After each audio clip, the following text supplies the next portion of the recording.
Welcome to the 2026 NFL Draft cycle on the channel, and we're starting with the quarterbacks. Amir is joining the show, but as always, go down in the comment section below and leave us your rankings. Who are we too high on, too low on? Anything you guys want to comment, we'll get down there and converse with you.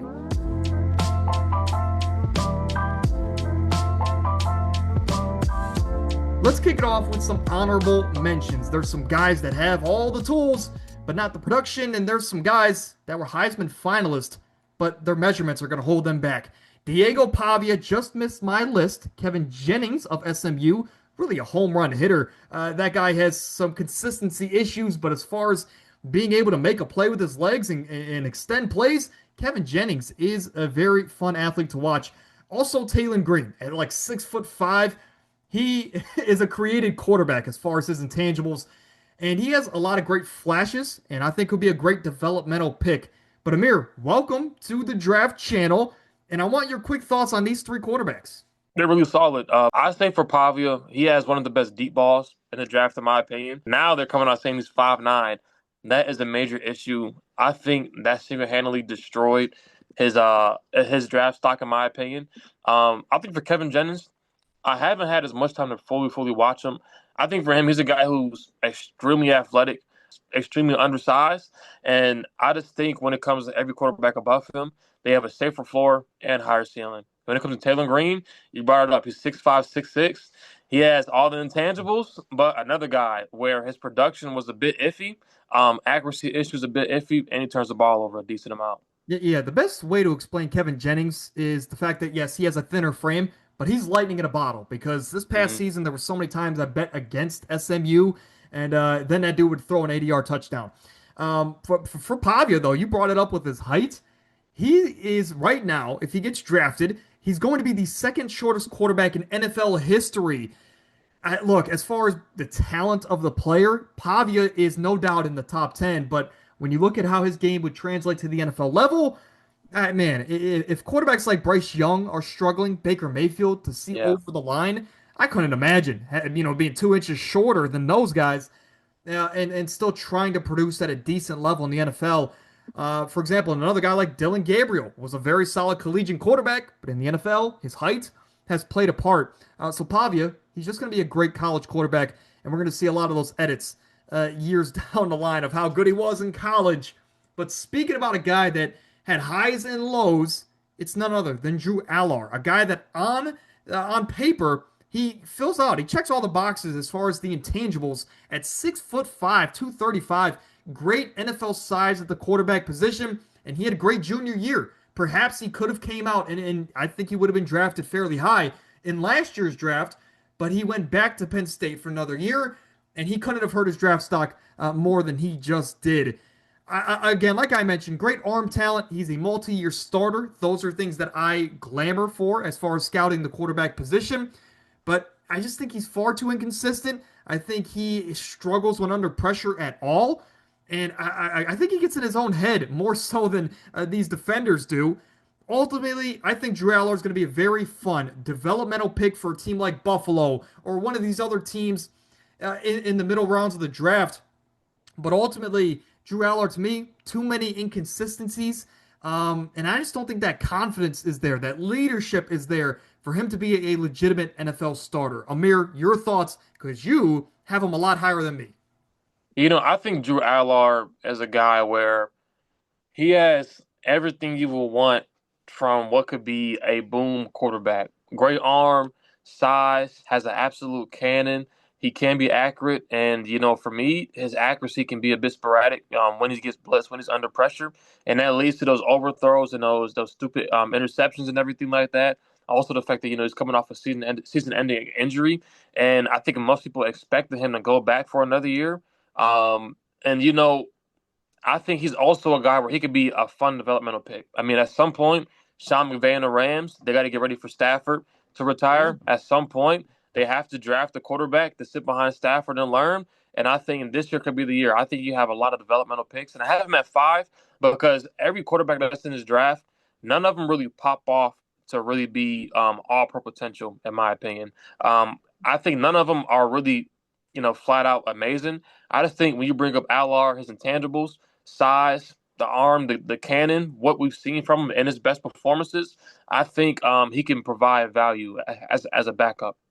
And that is a great spot for him. The LA Rams, where they have a great developmental staff, they can get this guy in a good position. So when Stafford does retire in 2 to 3 years, Allar could give them 1 to 2 years to prove himself before he would be up for a contract extension. Again, I could just be a lot lower on him than consensus. What I've seen this year really turned me off on the prospect of Allar, but the tools are there. And like you mentioned, in a class that doesn't have surefire hitters, why not just draft for the upside? So definitely have an argument to have that guy a lot higher. Now, this is where I might catch slack because I have Miller Moss at 6'2", 210 of the Louisville Cardinals at number 9. I have him a spot above a Drew Allar because for me, when I look at Miller Moss, he has been at multiple schools. He's very smart. He's very experienced. And for a guy that is no doubt going to be a backup pick, a guy that's going to get drafted not to be a starter, that could play a big part in him having a fairly decently long NFL career because he is smart. He has been around in multiple systems. But as far as his play on the field, nothing pops off the table, right? He's very smart as far as setting his protections and audibling to the right call because he's been around a while. But no elite arm strength, accuracy at sometimes is shaky. He has pretty much no mobility, and at some points in his collegiate career, he doesn't protect the football. Amir, I know you didn't have this guy ranked on your board, but is there any additional thoughts that you might have on a guy like Miller Moss? Yeah, I think everything you hit on is completely correct. The arm strength isn't that great. He isn't overly athletic. I think for him that's extremely impressive. He gets the ball out quick. I remember watching a game versus LSU.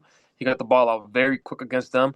He makes a lot of pre-snap adjustments, and you can just tell he's a veteran guy where you won't really have to teach him too much. I think he's also a guy that's going to be a backup.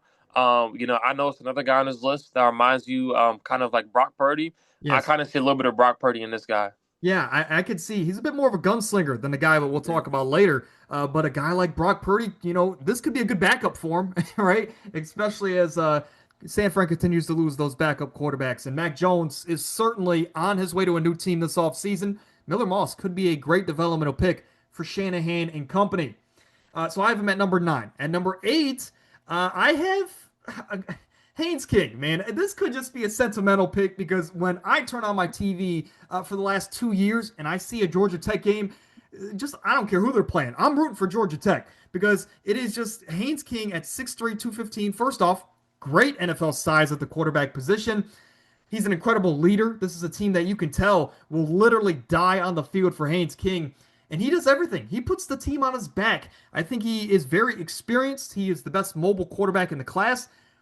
He just has that it factor, man. And I understand that this archetype, this Tim Tebow archetype, where you're not the greatest arm talent, you can't really challenge defenses with your arm at the next level, but you're just a dog and you will run these quarterback powers and these quarterback draws. That doesn't translate, and we've seen it more times than not that these guys really don't get past the rookie contracts. But again, Haynes King, maybe I'm just being delusional, but I want to root for him so bad. I got him at number 8. Amir, you're not too far at number 9. Give me your thoughts about Haynes King, man. I'm rooting for him, and I think he's America's quarterback. Hey, I'm rooting forward too. Me and you, we made jokes all season long about him being, the best player in college football. All those jokes. But there's a guy. You brought up the archetype that he has. It's tough to really translate. And you see him rely on his athleticism, and oftentimes you would rather see a guy be dominant with his arm, Yes. and that athleticism be a plus. Because then him going into the draft process. Guys are going to be considering like, should we move him to tight end? Should we try him, like a Taysom Hill role? And he That has a that lot of yes. issues with his athleticism. I mean, when he gets pressured, you see a lot of off balance throws. You see a lot of just spotty overthrows on intermediate routes at times. But when you talk about this like dog mentality, this is a guy who you would want to play for. Yeah. Yeah, again, like you mentioned in that Taysom Hill role, I can vividly see it. Even if Kellen Moore replaces Taysom Hill, who's up for contract, with a Haynes King, I think New Orleans fans are going to fall in love with Haynes King faster than maybe they did with Taysom Hill, just as an overall prospect. But overall, he's going to be a fun pick late in the draft, and I am excited to see where he goes. Now, Kade Clubnik burned me this past year, Amir, because I was talking to you and some other friends of the show. I thought Clemson, with their experience, with their coach in Dabo Sweeney, I thought with how much returning production they had, I had them going and winning the Natty. They did anything but that. They were out of that Natty picture by like week 4. Yeah. But for Kade Clubnik, it started with him, and that's going to raise a lot of questions this offseason. I'm excited to see the feedback from how he tests and how he coach how the meetings go rather with these NFL coaches and GMs because I think they're going to press him about that. They're going to press him about the downfalls that Clemson had this past season, despite having all the preseason expectations. And that ultimately, I think, will hurt his draft stock. But he is very experienced. I think he does have solid to good accuracy with flashes of having a great arm at times in his tenure at Clemson. But again, you're coming off a down year. You didn't play good in pretty much any big time game. Amir, your thoughts on Kade Clubnik? I have him at 7 because he has that arm talent and upside to him, but there's a lot of questions about him. Yeah, this is a guy where it seemed like when he fell apart, everything for Clemson fell apart. Yeah. And that week one against LSU, where they lost and he did not play good. You fast forward a couple weeks later against Georgia Tech, he did not play good. They shouldn't have lost that game. And he had a major down year statistically. I mean, he went from throwing 36 touchdowns to only 16 touchdowns. Yeah. You saw a major decline in accuracy, and it just looked like the pressure got to him. You brought up a great point. It felt like with everybody coming back with the talent, you thought, Sweeney, you thought they were gonna completely be able to make a run for a natty, make the playoff, but they completely fell apart, and I thought he was the lead cause of that. Yeah, again, I'm excited to see if how much he's pressed about his confidence level, where he's at as a quarterback, and if he can bounce back, going to a completely more talented level of football. No doubt about it, he'll be a developmental pick, but if he can go to again, we keep bringing up the Rams, but if he can sit behind Stafford for a year or two and then maybe take over, that could do wonders for his potential career down the line. But ultimately, not a starter. Now, this guy, I might catch some flag for. I might catch him flag for, but let me tell you that I'm excited about the future and the prospect that Luke Altmyer is. Coming out of Illinois at 6'2", 210, he brings that ideal NFL size.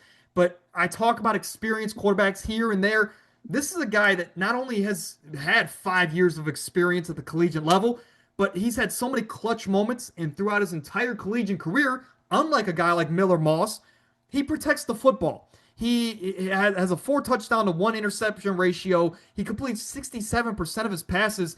Amir, as of right now, he doesn't have that, popping off the table or paper athleticism or game changing ability. But when you talk about a game manager, a guy that is just so solid, I could see him being the next Brock Purdy in this class. What if Pittsburgh drafts him and he finds his way into the lineup next season? He could be a guy that finds himself a nice 8 to 10 year career, whether if it is just as a consistent backup or spot starter. I love Luke Altmyer this year. He's one of those guys that I also want to get behind and root for. But give me your thoughts about Luke Altmyer because we talked about it and he ended up making your list after some negotiating from myself. When I watch him, I kind of see a bit of like Cooper Rush, if that makes sense. I think he's someone, you brought up a great point. He could sit behind somebody and just be a consistent backup. Clutch moments, takes care of the football, and that's one thing you can't really teach is taking care of the football because when things get bad, when the O line is struggling to pass block, when your blindside tackle is getting torched, when teams are blitzing the mess out of you, how do you take care of the football? He does that, and so I think that's what I'm mostly impressed by him. His arm talent isn't, going to blow you away. His throwing motion isn't going to blow you away. But just taking care of the football, making reads, and just coming up clutch when your team needs you, I think he can be a consistent backup in this league. I mean, hey, even a team like Arizona, if they don't draft a quarterback, maybe you just take a flyer on a Luke Altmyer. He sits behind Jacoby Brissett for 4 weeks and then takes over. Boom! All of a sudden, you got Marvin Harrison, Michael Wilson, Trey McBride. That's a team that I would like to see Luke Altmyer go to. Again, he's solid. I don't think he has superstar potential, but he could definitely carve himself out a very long career.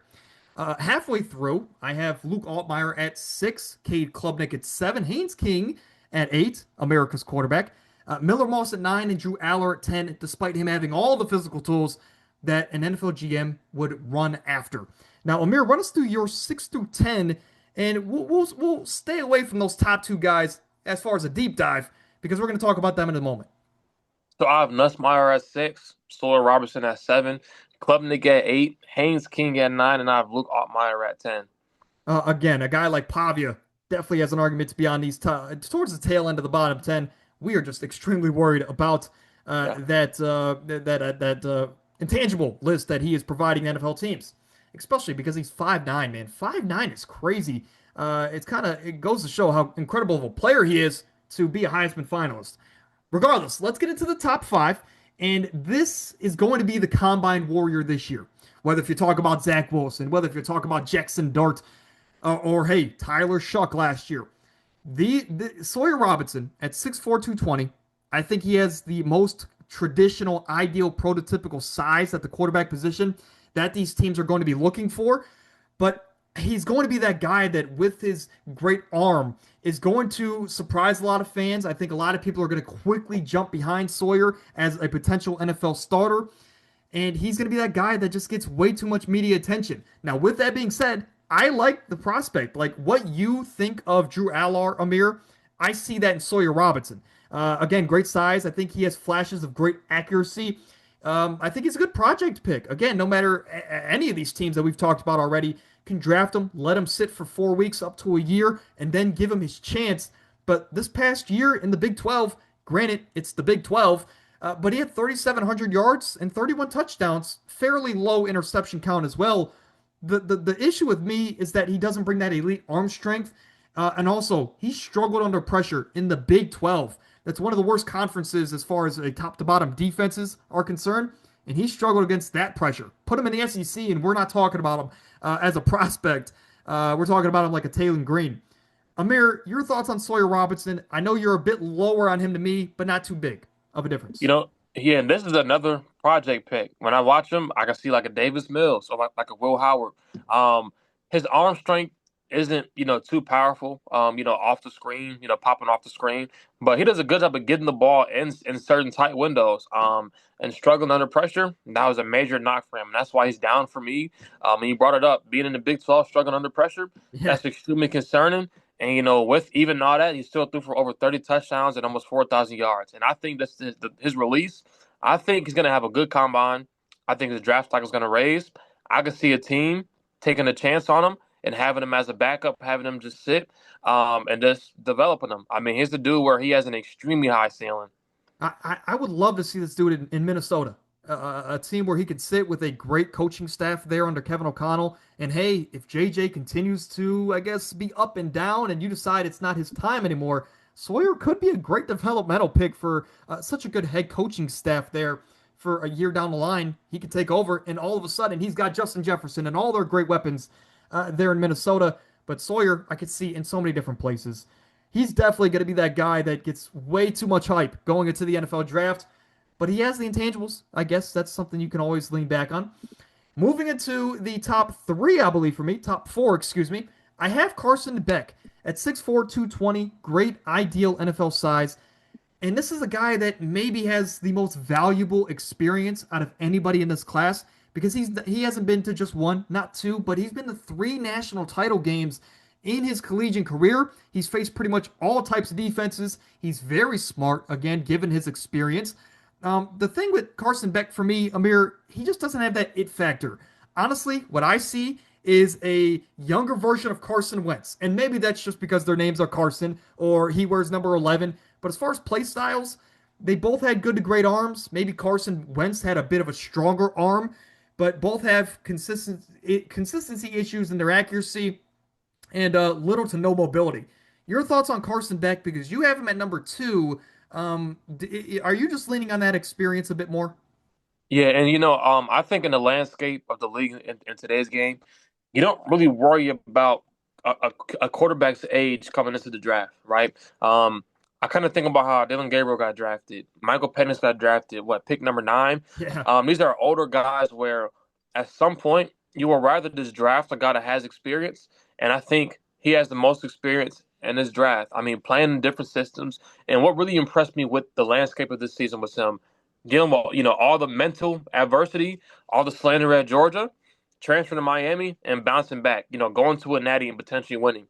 But you brought it up. He has no it factor. He doesn't have anything really where where you could really think that he can get you over the hump, or when it comes down to a really crunch time game, you don't trust him to really get the game winning drive, and that's a very concerning for him. But 6'4", 220, amazing arm. I think is a safe quarterback. I think if you draft him and you brought him Minnesota for Sawyer Robinson, I think if you draft Beck in Minnesota, have him just sit with Kevin O'Connell with an amazing supporting cast, I think he can be really solid.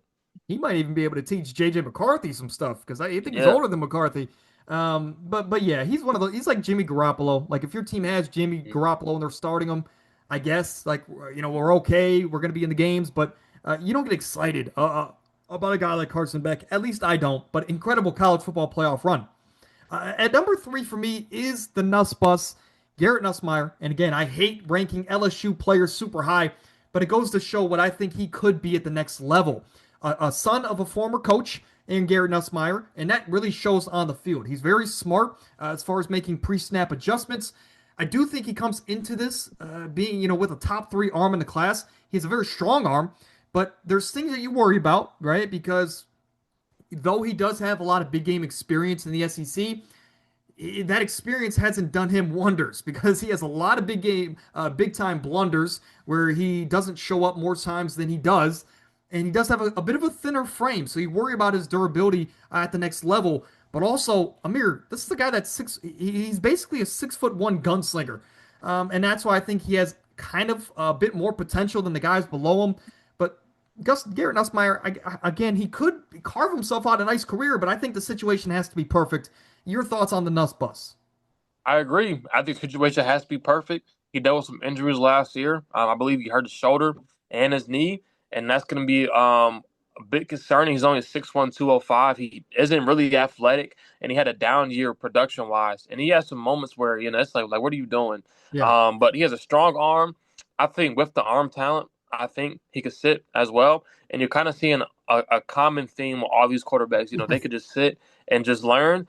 For me, with Sawyer Robinson being 6'4", with Beck being 6'4", with these guys is having more traits where I think you can just maximize their potential a bit more and have them sit. I just think he falls underneath those guys for me.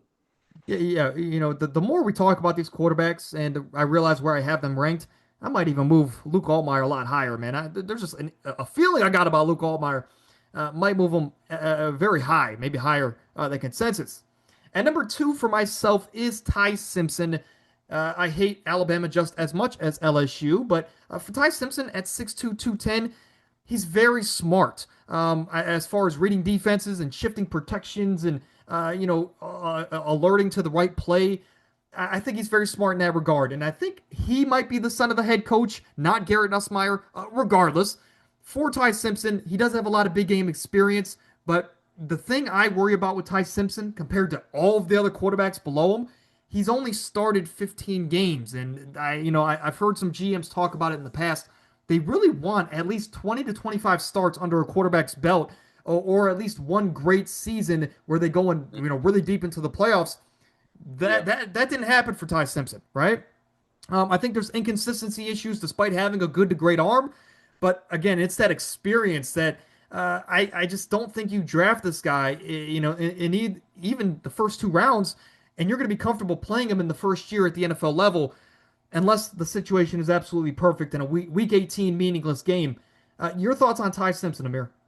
Yeah, for Tom Simpson, I think that's his major concern. Only having 15 career starts and expecting to get drafted high, that's extremely concerning. But I think with only 15 starts, he honestly plays like he's a true vet, and that's what I'm most impressed about him. His pocket presence is great, feet is great in the pocket. His release is quick. His arm is decently strong. There's nothing really that's going to blow you away in terms of just like talent alone.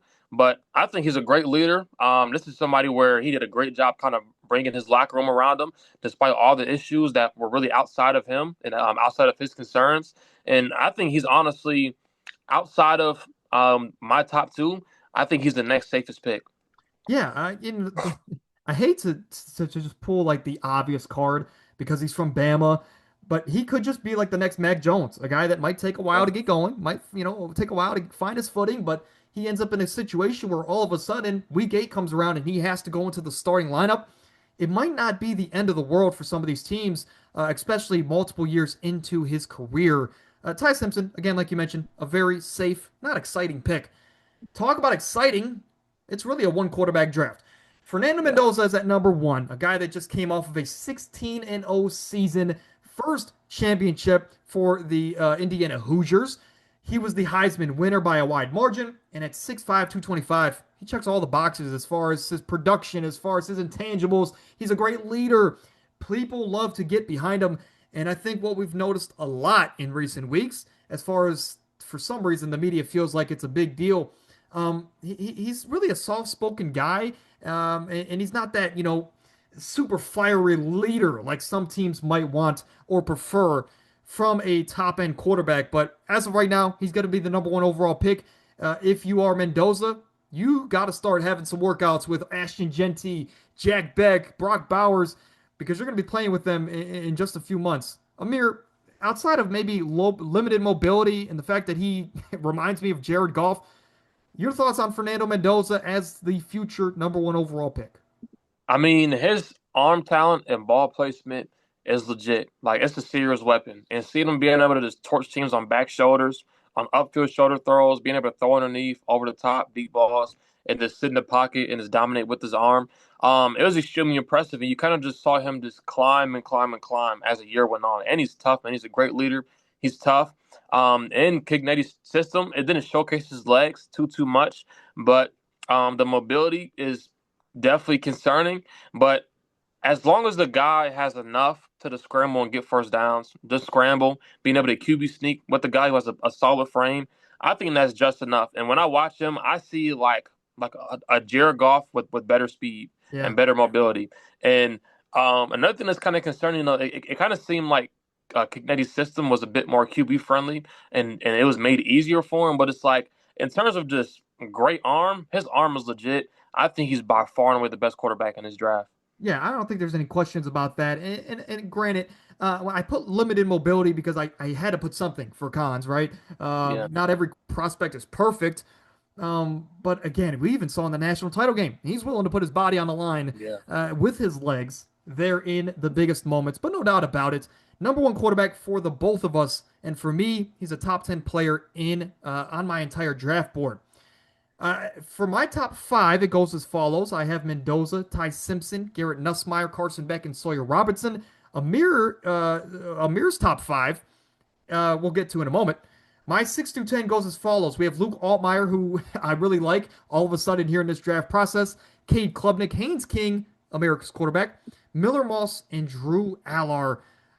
Drew Allar definitely has all the intangibles, and we'll see that here in Amir's list because he's in his top five.